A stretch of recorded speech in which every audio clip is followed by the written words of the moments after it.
Hello guys, good morning. তো good morning ঠিক আর বলা চলে না, ওই এখন প্রায় 12টা বেজেই গেছে। আজকের ব্লগটা আমি এখান থেকে শুরু করলাম।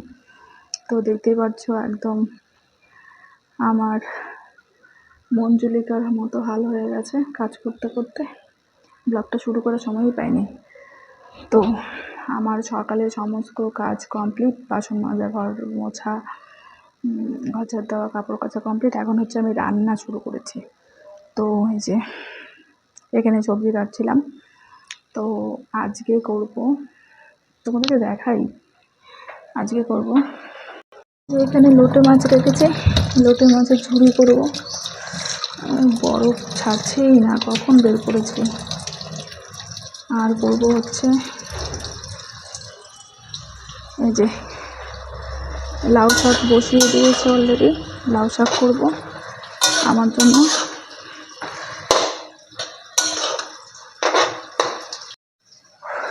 আর করব আমরা চাটনি।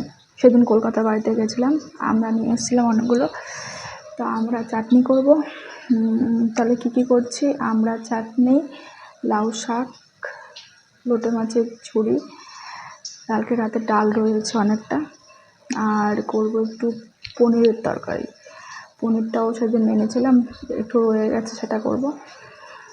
তো আজকে বাইরে ওয়েদারটা বেশ সুন্দর, কি সুন্দর হাওয়া দিচ্ছে।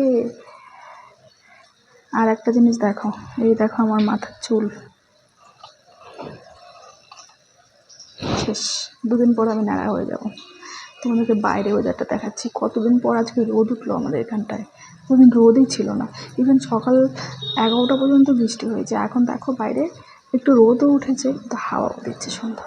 বাইরে ওয়েদারটা কি সুন্দর। কাপড়গুলো কেচে আমি রেখে দিয়েছি বালতিতে জল ঝরার জন্য মিলটা। তো আমি আমার কাজ করতে থাকি, তোমরা ততক্ষণ একটু ওয়েট করো, আবার আসছি কিছুক্ষণ পর। কিন্তু ভিডিওটা শেষ অবধি দেখবে। আর যারা যারা এখনও আমার চ্যানেলকে সাবস্ক্রাইব করোনি, তারা কিন্তু অবশ্যই সাবস্ক্রাইব করে দেবে। দেখো ধোঁয়া উঠছে পেছনে, এদিকে রান্নার থেকে ধোঁয়া উঠছে, আর আমার মাথার থেকেও ধোঁয়া উঠছে। এত গরম লাগছে। এই একটু বৃষ্টি পড়ে না, আরও ভ্যাপসা গরম। এখন ওই যে মাছটা বরফই ছাড়ছে না। সবজিটা কোনো কেটে নিই, আলু পেঁয়াজটা।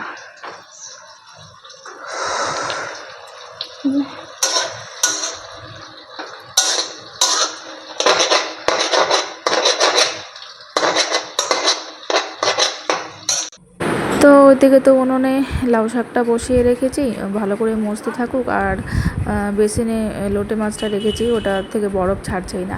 আর এই ফাঁকে আমি হচ্ছে আলুটা আর পেঁয়াজ, কাঁচা লঙ্কা এসব কেটে নিই লোটে মাছের জন্য। এই লোটে মাছের জন্য না অনেক খরচা, মানে প্রচুর তেল লাগে, এত মানে পেঁয়াজ লাগে। আর আলু বেশি আমরা খাই না, যেহেতু আমার ডায়াবেটিস রয়েছে, তো ডাক্তার বারণ করেছে আমাকে আলুটা খেতে। তাও আর কি লোভ সামলাতে পারি না। আমি বেশিরভাগ শাকেই পেঁয়াজ রসুন দিই ফোড়নে। অনেকেই শুধু কালো জিরে আর শুকনো লঙ্কা দেয়, আমারও সেরকম একদমই ভালো লাগে না। আমি শাক রান্না বলো, সমস্ত রান্নাই কিন্তু শিখেছি আমি আমার মায়ের থেকে। আর আমরা যেহেতু ময়মনসিংহের মানুষ, তাই আমরা কিন্তু পেঁয়াজ রসুন ছাড়া শাক ভালোই লাগে না খেতে, সত্যি। তো হাজব্যান্ড তো আর বাড়িতে আসবে না দুপুরে, ও খাবার নিয়ে গেছে, একবারে রাতে খাবে। তো তরকারিগুলো দুপুরে রান্না করে রাখি, আর দুপুরের ভাতটা শুধু আমার জন্য করি। ভাতটা গরম গরম এখন ভালো লাগে না। তো ওই যে ভাত বসিয়ে দিয়েছি, আর মাছটাও বরফ ছেড়ে দিয়েছে। এখন মাছটা রেডি করি। লাউ শাক হয়ে গেছে, এদিকে প্রেসার কুকারে এখন আমরা সেদ্ধ করবো, চাটনি করবো বললাম আগেই। আর সকাল থেকে মাথা খারাপ হয়ে যাচ্ছে, মানে কম করে 10 থেকে 12 বার কাপড়গুলো মিললাম আর তুললাম। যেই মেলে দিয়ে আসি 2 সেকেন্ড হয়, বৃষ্টি নামে, আবার তুলে নিয়ে ঘরে রাখি, আবার দেখি রোদ ওঠে। কি জ্বালা বলো তো। আর মেলবই না, ঘরেই থাক। দেখো বাইরে কত সুন্দর, ওয়েদারটা সুন্দর। দেখো বাইরে ওয়েদারটা কত সুন্দর। এই যে আমরা প্রেসার কুকারে দিয়ে দিয়েছি, সেদ্ধ করে নেবো ভালো করে। আজকে করব আমড়ার চাটনি।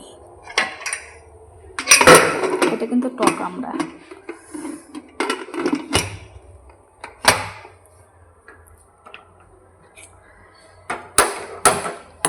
আর এদিকে ভাত হচ্ছে, হোক, এটা সেদ্ধ হতে থাক, ততক্ষণে আমি মাছটা রেডি করি। এই নিয়ে 10 বার কাপড় তুললাম আর মেললাম, এটাই লাস্ট বার। আর মেলবেন না, আর বৃষ্টি করলে তুলব।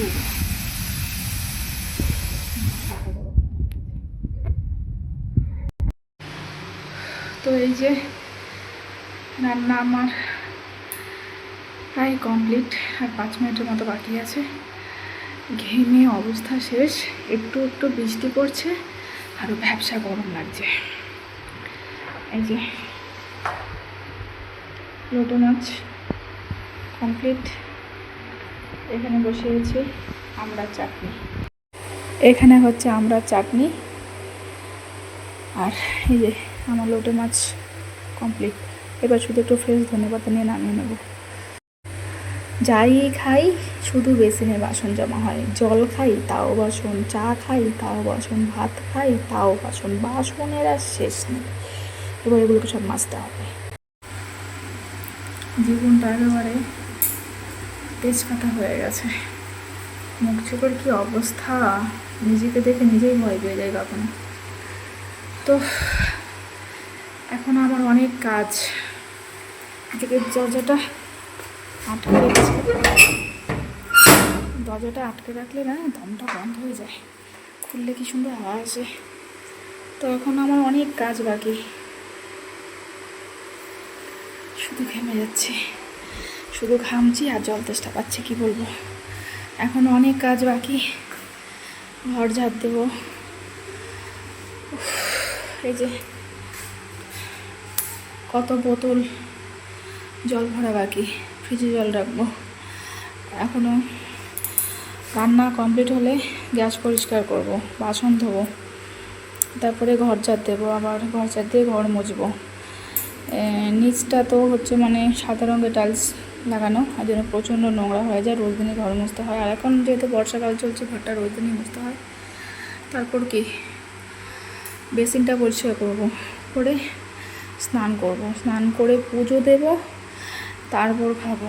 তো এখন দেখো যে 2টো বাজে, পাক্কা 2টো বাজে, এখন আমার রান্না কমপ্লিট হয়নি। তো হাজব্যান্ডটা তো ভাবে যে আমরা বাড়িতে থেকে কী এমন কাজ করি, কী যে কাজ করি। আমার হাজব্যান্ডকে মাঝে মাঝে বলি, তো একটা সিসিটিভি লাগিয়ে যাও, তাহলে দেখতে পারো সারাদিন কী করি। সেই কোন সকালে উঠেছি তাও কাজ শেষ হয় না, আর ভাল লাগে না।